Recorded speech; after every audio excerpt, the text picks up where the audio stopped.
E agora? Preciso fazer minha introdução. Como é que eu começo, meu Deus? Não sei fazer a introdução da UERJ, não sei entender esse tema. A frase é uma pergunta. Como é que eu começo isso, gente? Como é que eu vou usar ali uma contextualização? Pelo amor de Deus, cabe? Pode? Se você passa por essas perguntinhas aí, ó, espera a vinhetinha que a gente vai poder te ajudar a como fazer a introdução da UERJ.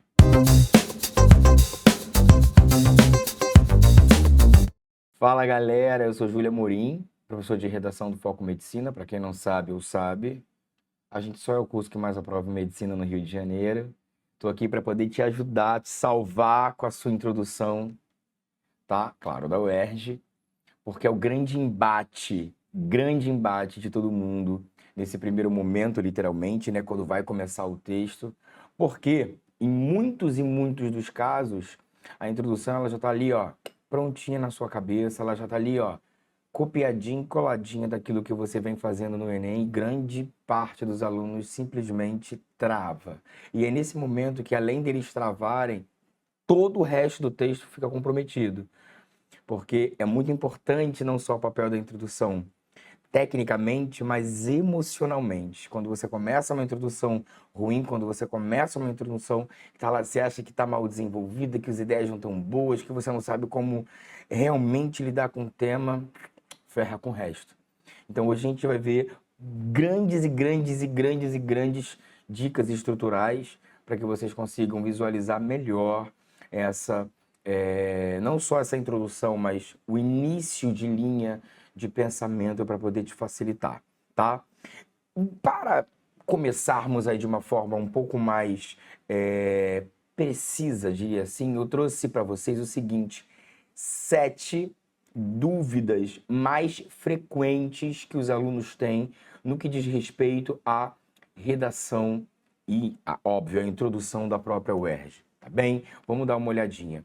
Primeiro, quais são as perguntas mais frequentes que acontecem? Como falei anteriormente, a gente começa ao analisar a frase temática, analisar a proposta, com muita informação que o livro traz, e aí você tem aquele delay, aquele entrave do eu posso usar esse tipo de contextualização, de introdução, eu posso fazer essa menção com essa palavrinha problemática, né, que todo mundo gosta de trazer ali da prova do Enem. E aí, como é que é essa introdução? Então, muita gente vem fazendo uma série de perguntas. Eu fiz um levantamento das que são mais frequentes, e dessa forma eu consigo não só interagir e dentro de determinados pontos que para vocês são definitivamente os mais inseguros, tá? Primeiro a introdução pode ser igual ao do Enem? Não é que não possa, pode, não pode, é muito forte, mas evite, né? O Enem ele traz uma pegada, né, com contextualizações de introdução, muitas já por interdisciplinaridade, em algumas cabe até para quem conhece e usa, né, contextualização por flashes, por formação de imagem. Então, assim, dentro da ideia que a UERJ busca, o tipo de introdução do Enem ela tende a ser muito agressiva. Né? Agressiva tecnicamente por conta da sua estrutura, por conta dos modelos prontos que a galera traz, mas sobretudo porque você acaba engessando também seu pensamento, né? Aí tem um carinha lá, eu sempre uso o autor X porque cabe a muitos temas do Enem. Então joga lá o cara, pega a frase temática, né? Dá uma paráfrase nela, apresenta a causa, né? E aí já resolvi minha vida. Não, o UERJ não é assim. Então, evite que a sua introdução seja tecnicamente igual à do Enem. Aí tu fala, porra, mas eu vou fazer o quê então? É aí que eu falei que começa a dificuldade entre entender exatamente o que é Enem, o que é UERJ, até onde eu posso ir, até onde eu não posso ir, e construir essa bagagem técnica para você entender melhor como administrar suas ideias com o papel. Então, a introdução da UERJ ela não tende a ser idêntica igual à do Enem, porque ela não tem o seu peso, o peso argumentativo, o peso do problema, o peso que o Enem tem porque você vai resolver. Ela é muito mais não gosto do termo subjetiva, ela é técnica, ela é bem técnica, mas as ideias elas ficam dentro do seu campo semântico. Elas ficam dentro da sua relação de mundo, do seu posicionamento, muito mais do que aquela coisa muito bem definida que o Enem traz, tá? Então, esse é um ponto bem importante da gente começar. Segunda pergunta que mais acontece: eu tenho que obrigatoriamente fazer uma contextualização de introdução? Não. Você não precisa obrigatoriamente fazer uma contextualização de introdução. É comum, é bem visto. Mostra um planejamento de texto mais adequado, né? Mostra não só um planejamento, mas domínio técnico, né? Porque assim, a contextualização de introdução, ela não é obrigatória, mas ela é um adorno, ela é ela acomoda melhor a sua tese, sua apresentação de argumentos, né? Então, assim, ela é muito bem vista tecnicamente pelos corretores e existem inúmeras possibilidades de contextualização de introdução por fatos contemporâneos, por alusão histórica, por argumento de autoridade, por alguma área de conhecimento, o próprio uso, né, de definições, enfim. Mas ela é, sim, uma parte muito importante para o seu texto. Mas aí, em se tratando de UERJ, cria-se também aquela pergunta: precisa obrigatoriamente ser um argumento de autoridade? Tem que ter interdisciplinaridade nessa contextualização de introdução? Criou-se também esse mito de que sempre tem que começar a redação com o autor, sempre tem que começar a redação com uma área de conhecimento. Não, não precisa. Tem que ser interdisciplinar? Não. Você pode começar com uma música, com uma série, você pode começar com um livro, você pode começar fazendo uma analogia com uma escultura, sei lá, renascentista, não sei. Claro, dentro do tema, né? Então, você tem essa liberdade, a UERJ te dá essa liberdade argumentativa, que o Enem também dá, mas as pessoas acabam limitando o Enem sempre aquela forma, aquele tabuleiro ali, que você tem que colocar uma massa sempre naquela forma. Não é assim. Tá? Então você não tem obrigatoriamente que fazer uma contextualização. É bom. É uma moldura. Eu costumo dizer que é um adorno que vai somar a sua redação no quesito planejamento de texto e técnico, né? Mas não necessariamente essa contextualização precisa somente ser por autoridade ou por interdisciplinaridade. Dá para a gente conseguir administrar com outras relações, né? Como eu falei, livro, série, filme, música, quadro, tá? Suas vivências, fatos contemporâneos, é bem mais leve do que se diz. E aí, a terceira pergunta, bem importante: a tese precisa ser explícita? Não, mas é importante. Tá? Porque uma coisa muito básica, eu quero que a gente consiga aprender a raciocinar. Com os meus alunos eu gosto não de dizer é assim, faz assim, acabou. Não, porque na hora da prova a gente não tá ali com o cara tem que entender exatamente como é que é o processo de correção, aquilo que vai encarar. Então, assim, é necessário compreender a banca que você faz, é necessário entender o processo que você vai executar ali no texto, porque você vai saber como vão corrigir. Tese implícita, ao meu ver, eu sou medroso. Existe a técnica, óbvio, de você colocar uma contextualização de introdução, omitir sua tese e apresentar os argumentos e, obviamente, sua tese de forma mais indutiva, ela vai estar desenvolvida ali ao longo do texto. E, como uma conclusão síntese, você vai torná-la mais evidente, mais aparente nas retomadas, inclusive, no início da sua conclusão. Você vai fazer a retomada de tese, então ali você pode trazê-la de uma forma mais efetiva. Mas ela tem que estar explícita? Não. Mas é importante. Vou te dizer por quê. Eu acho que tira já de início uma grande responsabilidade de você.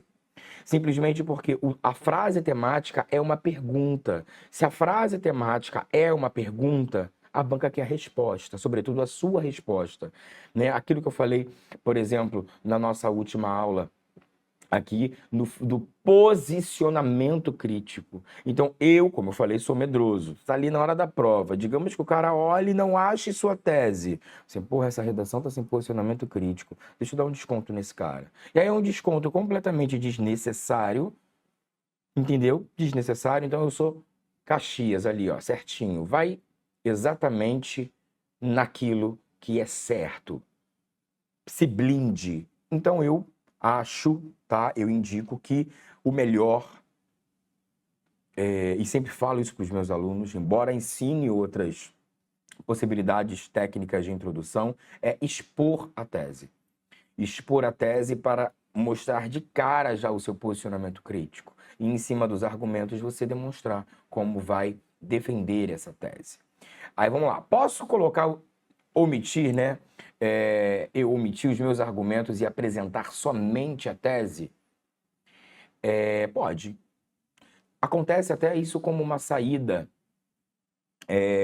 grande e interessante para os alunos, no momento que você simplesmente começa a ver que a sua contextualização de introdução, né, ela tá longa, ela começa a ficar grandinha, né, e aí, cacete, eu ainda vou apresentar, como é que eu vou fazer? Vou jogar a tese e vou trazer os argumentos, né? Existe até um nome, né, para isso que alguns autores usam, que são os argumentos surpresa, né? Eu brinco, eu falo que são os argumentos Kinder Ovo, porque o mais importante ali na introdução, efetivamente, não é só a contextualização, não são só os seus argumentos, é a sua tese. Então, sim, você pode até omitir os seus argumentos, mas dar muito mais ênfase à sua tese. É uma possibilidade. Tá? Outra pergunta que aparece pra caramba. Júlio, eu preciso colocar conectivos em todos os períodos da conclusão? Não necessariamente. Você vai ter que fazer uma avaliação semântica, sintática, para poder avaliar se é necessário ou se faz necessário que esses conectivos estejam ali. Eu terminei minha contextualização de introdução, vou começar uma justificativa. Entre ela e outra, eu preciso colocar ali um conectivo para dar um levante, evidenciar a minha tese. O argumento 1, o argumento 2, eles estão concatenados. Eu preciso dizer qual tipo de relação ali. Preciso, então eu vou colocar. Mas não é necessário, obrigatório em todos, mas se eles tiverem um encaminhamento semântico que não necessite de um conectivo, vai deixar seu texto mais clean, mais fluido. Você vai poupar ali um conectivozinho que pode te fazer falta ao longo do texto. Então tem bastantes possibilidades para a gente poder trabalhar isso. Outra pergunta que a galera faz muito: Júlio, quantas linhas eu tenho que ter na introdução? Cara, dentro de uma redação ERJ, você acaba tendo um pouquinho mais de espaços para escrever, né? Então, entre 5 e 6 linhas, eu acho que é o limite. Não precisa de mais disso, né? Você tem ali um encorpamento maior para uma contextualização de introdução, para apresentar a sua tese, um mais conforto de espaço para colocar os seus argumentos. Não é introdução. Uma coisa que é muito importante de entender é esse limite para que a introdução não tenha cara de desenvolvimento.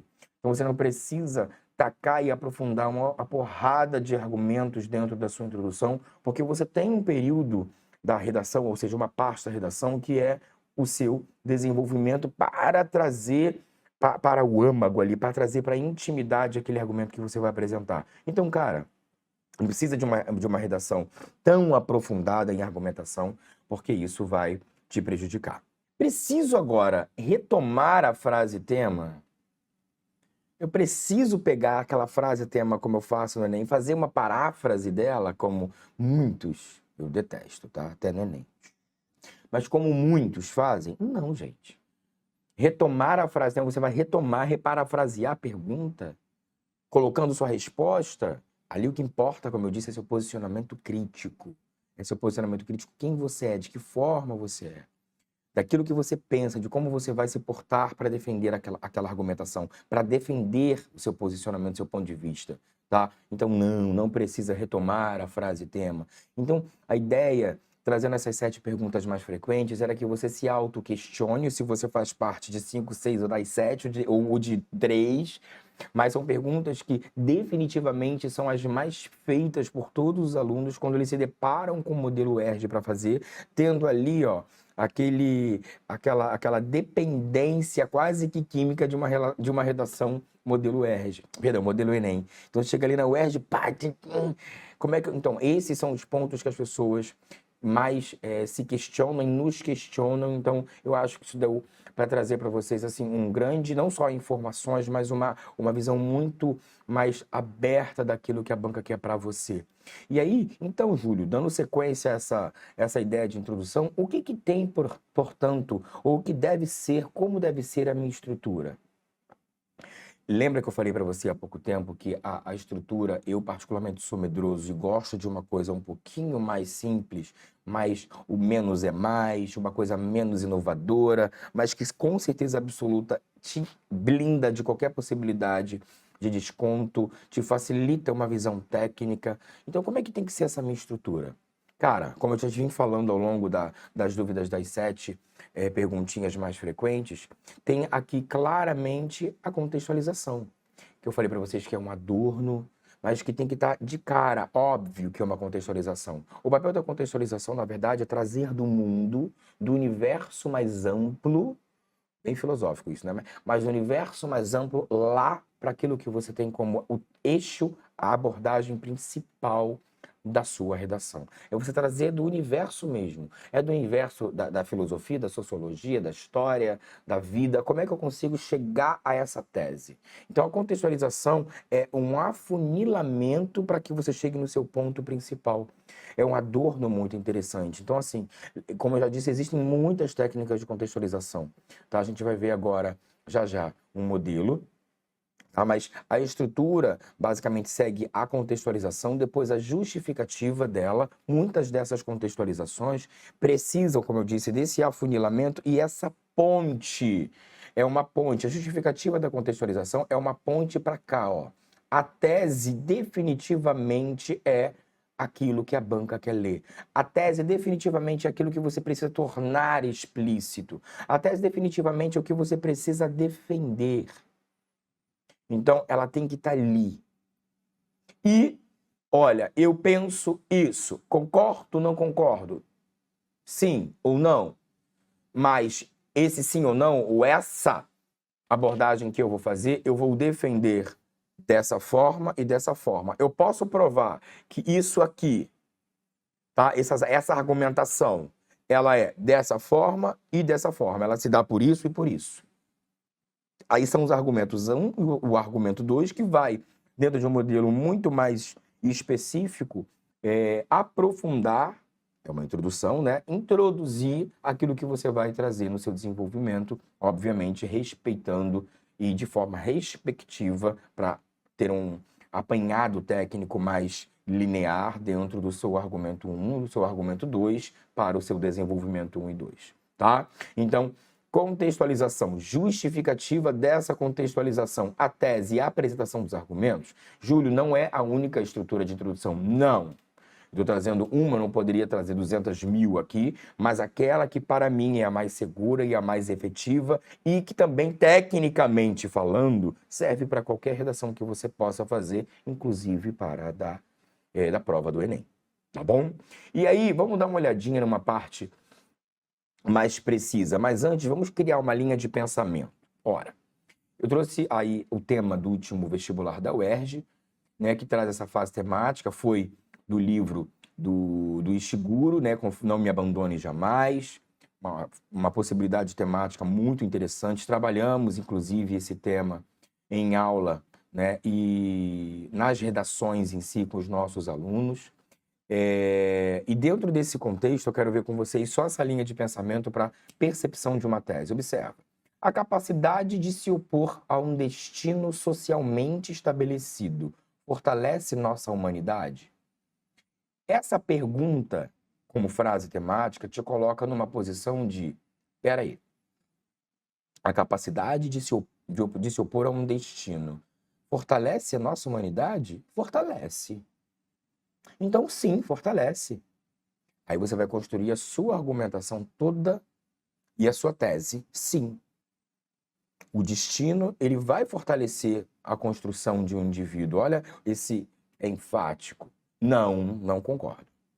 Eu não acho que um destino, eu não acredito em destino, um destino que me estabelece. Eu sou aquilo que eu construo. Ninguém vai estabelecer porra de destino para mim nenhum. Eu, hein? Não concordo, não. Então, você vai defender isso de que forma? Então, se você acha realmente que um destino fortalece a nossa humanidade, você vai defender. Ou se você acha que enfraquece, você também vai defender. Uma coisa importante é que a UERJ não traz seus juízos de valor. Mas uma coisa que eu trazendo essa análise temática é dessa pergunta que você se faz, da resposta que você traz, que você vai construir sua tese. Eu posso fazer uma dialética. Sim, fortalece, como não.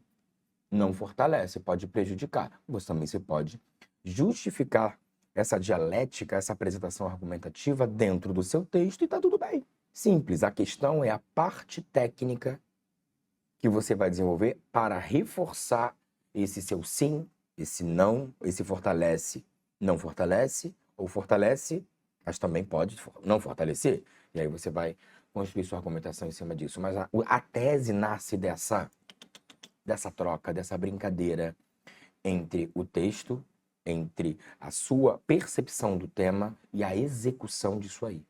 Trouxe uma redação para a gente avaliar, foi da aluna agora, a Malu Gracelli, aprovada na UERJ, já desse tema, mas que tem a sua introdução muito tecnicamente bem definida, para a gente conseguir avaliar aí as ideias e os encadeamentos que a Malu quis trazer.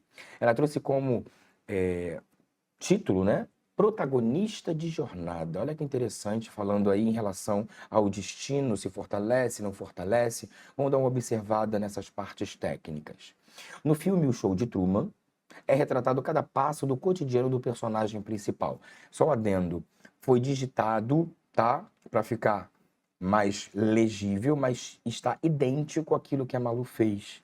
Ela conseguiu pegar lá o original da redação dela, e já aprovada, ela foi lá na UERJ, pediu, conseguiram, mas está exatamente como ela escreveu. Então vamos lá. No filme O Show de Truman, é retratado cada passo do cotidiano do personagem principal, exibindo-o em um reality show, até que ele toma consciência de sua condição e decide fugir de seu cenário fictício. De modo análogo, mesmo distante da adversidade do meio em que se vive, muitas pessoas aparentam conseguir driblar seus destinos, adaptando-os às suas próprias vontades.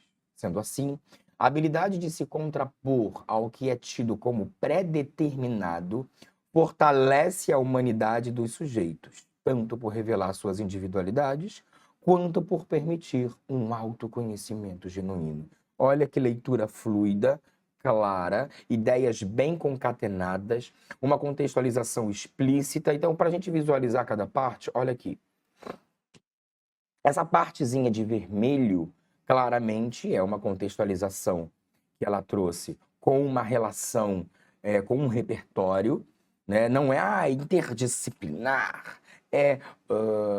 intertextual, é um argumento de autoridade. Não, foi de um filme, né, que tem ali uma pegada completamente atrelada ao tema, leve. Olha que introdução leve, sem aquele peso do Enem de problema, problemática, que tem que resolver, apresentar causa, apresentar consequência. Olha que redação leve. Olha como flui. É isso que eu quero que vocês consigam entender. Então lá, no Show do Truman, é retratado cada passo do cotidiano desse personagem principal, exibido num reality show que toma consciência de sua condição e decide fugir. Então ali tem uma contextualização por um repertório que faz essa relação direta com o filme, muito pertinente no tema. E aí reparem que, assim, de modo análogo, isso é uma conexão. Essa partezinha azul aqui, ó, começa a apresentar por que essa relação com o filme, ou o que essa relação com o filme tem com a defesa ou posicionamento que ela vai tomar frente à frase temática. Ela diz assim, mesmo distante da diversidade do meio que se vive, muitas pessoas aparentam conseguir driblar seus destinos, adaptando-os às suas próprias vontades. Ou seja, aqui ela está justificando, afunilando, como eu disse, já trazendo para o tema, já trazendo para a tese. E aí a gente vê como que a gente sabe que isso vai barrar uma parte da introdução para iniciar uma outra. Sendo assim, ela começa aí, ó. Já sei, ó. A apresentação argumentativa, a tese vai começar agora. Vamos ver se ela, o que ela faz. Se ela botou o argumento na frente, se ela termina com a tese, eu posso deslogar. Como é que ficou isso aqui? A habilidade de se contrapor ao que é tido como pré-determinado fortalece a humanidade dos sujeitos. Olha, já sei que ela concordou. Sim, fortalece. Ou não fortalece? A habilidade de se contrapor, ou seja, se eu tenho o direito de me contrapor a esse destino pré-estabelecido, vai fortalecer. Não, a habilidade de concordar com o que é predeterminado fortalece. Então a gente já viu o lado que ela escolheu, que não fortalece. A habilidade de se contrapor. E isso se dá como, então? Ué, eu vou defender de que forma? Essa habilidade de se contrapor, ela revela as individualidades, simplesmente, e também apresenta um autoconhecimento genuíno. Eu confirmo a minha tese. Como? Provando argumentativamente sobre as individualidades, que vai ser o desenvolvimento 1 aprofundado. Olha como é que só introduz a ideia. E um autoconhecimento genuíno, é o desenvolvimento 2. Então, ela precisa seguir essa estrutura. E quando a gente pensa em introdução, a gente começa a ver o quanto que essa estrutura pronta, né, tecnicamente, não um argumento pronto, não confunda isso. Ela nos encadia, ela já vai nos levando gradativamente para o que está ali no meio da redação e você consegue entender isso de uma forma mais explícita. Então, já sei o meu tipo de contextualização, já percebi pela justificativa, ela estava me levando para saber se ela ia concordar ou não ia concordar com a frase temática, defendeu o seu ponto de vista, ó, vou apresentar assim e vou apresentar assado. E continua. A introdução tem que ter cara de introdução. Reparem que não tem nada preso a Enem. Não tem aquelas formas prontas. É um texto fluido. O título dialoga com aquilo que vai ser apresentado ao longo do texto. Realmente existe uma introdução daquilo que você vai aprofundar. E, tecnicamente, dentro da distribuição de quem faz uma redação mais clássica, é óbvio que dentro do Enem existem outras habilidades necessárias, como trazer uma problematização, enfim, mas tecnicamente você pode aproveitar essa parte tanto para uma quanto para outra, para qualquer outra prova que você vai fazer, porque introdução é introdução. Então é muito mais leve, é muito mais tranquila, e se vocês repararem, é muito menos forte, muito menos densa que aquelas redações modelo Enem, elas trazem, tá? Dentro disso, eu queria finalizar essa aula dando uma noção da importância que a introdução tem para o seu texto. E o quanto que quando você se depara com ela, você simplesmente fica, gente, como é que eu vou conseguir dar conta disso aqui? Como é que eu vou desconstruir aquela ideia? Como é que eu não vou usar aquela palavrinha outra? Leveza, tranquilidade, é isso aí que você precisa encontrar. A prova da UERJ, ela é fácil, a redação da UERJ é fácil. Ai, que prepotente. Não, ela é fácil. A partir do momento que você passa a entender o que é necessário, o que a banca necessita, o que a banca quer, o que a banca exige que seu texto traga. E aí você vai trazer não só um aumento de nota e de cara assim na introdução, muito mais segurança para poder desenvolver todo o resto e automaticamente chegar ali a sua nota 20, 18, 19, importa, mas uma boa nota para que você consiga sua aprovação, tá certo? Ficamos por aqui hoje e não se esqueça, a introdução, ela introduz uma redação, mas ao mesmo tempo ela pode introduzir todo um momento na sua prova que pode ser decisivo definitivamente, não só para o seu emocional, mas obviamente para o seu texto, tá? Um beijo e até a próxima.